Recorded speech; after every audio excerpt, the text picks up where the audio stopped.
Welcome to Zwida Media. If you're new to this channel, please subscribe. Don't forget to like, comment and share. Here's a new video for today. Enjoy.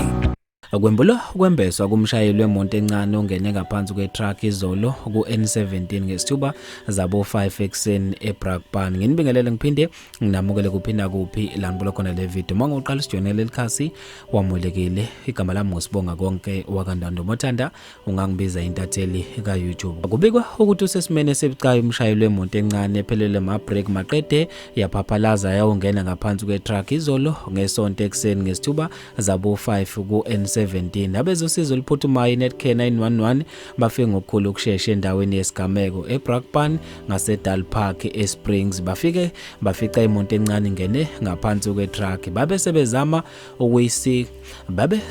ukuyisika ngezindlawu, kanti ke abezosizo liphuthumayo babe sebezama ukuhlenga umshayeli. Uthe mayikhishwa waphuthunyiswa esibhedlela eseduze ukuze athole usizo oluphuthumayo. Kube ukuthi isimo sakhe sebucayi ngendlela emangalisayo. Yize noma ngazi ukuthi ngabe kube yini imbangela yengozi, amaphoyisa kube ukuthi abhiza amatasa ayaphenya. Bafethu ke lezi indaba eyishaqise kakhulu abaningi. Ngizofisa ukwazi ukuphala kwakho khona lapha kwi comment section ngalolu daba.